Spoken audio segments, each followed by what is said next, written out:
خدا کو یاد کرنے کے لیے تسبیح اور جائے نماز تک ہم خدا کو نہ ماننے والوں سے خریدنے پر مجبور ہیں۔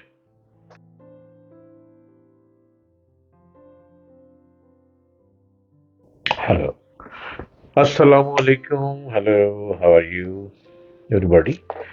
ہر روز یوٹیوب پہ میں آ رہا ہوں، اور یوٹیوب چینل ہے ڈاکٹر جلیل اسلم آفیشل۔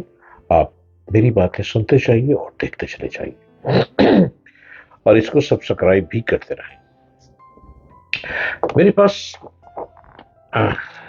چند کاروباری دوست تشریف لائے۔ بات ہو رہی تھی پاکستان میں انڈسٹریل انقلاب کی، تو وہ کہنے لگے کہ اب بھی پاکستان میں لوگوں کے پاس بہت پیسہ ہے، وہ انڈسٹری بھی لگا سکتے ہیں، لیکن ایک مسئلہ ہے کہ پاکستان میں ہنرمند لوگوں کی شدید قلت ہے۔ صحیح ہنرمند لوگ نہیں ملتے، نہ ہی کوئی ہنر سیکھنے کوئی اتنا انڈرسٹینڈ کرتا ہے ہنر سیکھنے کے لیے، نہ ہی کوئی انٹرنشپ کے لیے آنا چاہتا ہے۔ تو خدارہ نوجوانوں کو صرف ڈگری نہیں، ڈگری کے ساتھ ہنر بھی دیجیے۔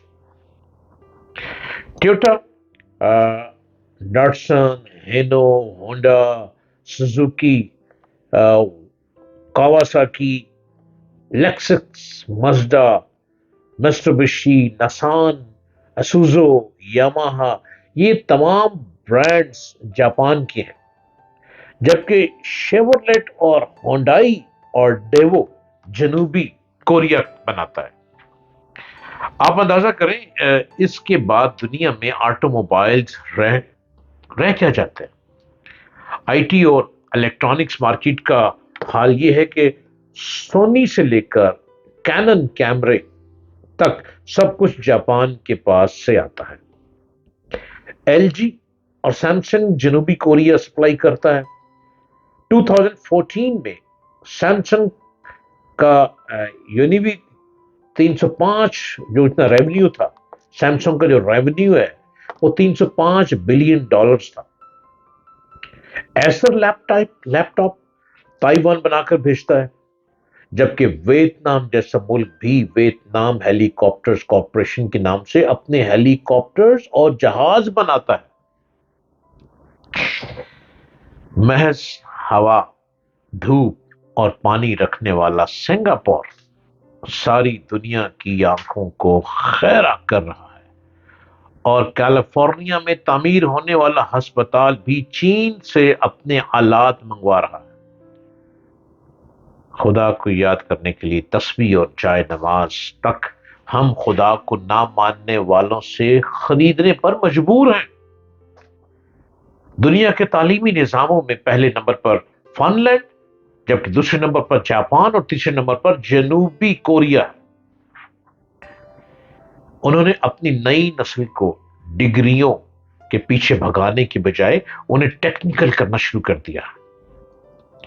آپ کو سب سے زیادہ ایلیمنٹری سکولز انہی تمام ممالک میں نظر آئیں گے۔ وہ اپنے بچوں کا وقت کلاس رومز میں بورڈز کے سامنے ضائع کرنے کے بجائے حقائق کی دنیا میں لے جاتے ہیں۔ ایک بہت بڑا ویکیشنل انسٹیٹیوٹ اس وقت سنگاپور میں ہے، اور وہاں بچوں کا صرف 20% وقت کلاس میں گزرتا ہے۔ باقی 80% وقت بچے اپنے اپنے شعبوں میں آٹو موبائلز اور آئی ٹی کی چیزوں سے کھیلتے گزارتے ہیں۔ دوسری طرف آپ ہمارے تعلیمی نظام اور ہمارے بچوں کا حال ملاحظہ کریں۔ آپ دل پر ہاتھ رکھ کر بتائیں، B E B, B com, M com, B B A, M B A, engineering کے سینکڑوں شعبہ جات میں بے تحاشا ڈگریاں، اور اس کے علاوہ 4 تک کلاس رومز میں جی پی کے لیے خوار ہوتے لڑکے لڑکیاں کون سا تیر مار رہے ہیں؟ آپ یقین کریں، ہم صرف دھرتی پر ڈگری شدہ انسانوں کے بوجھ میں اضافہ کر رہے ہیں۔ یہ تمام ڈگری شدہ نوجوان ملک کو $1 تک کی پروڈکٹ دینے کے قابل نہیں ہیں۔ ان کی ساری تگ و دو اور ڈگری کا حاصل محض ایک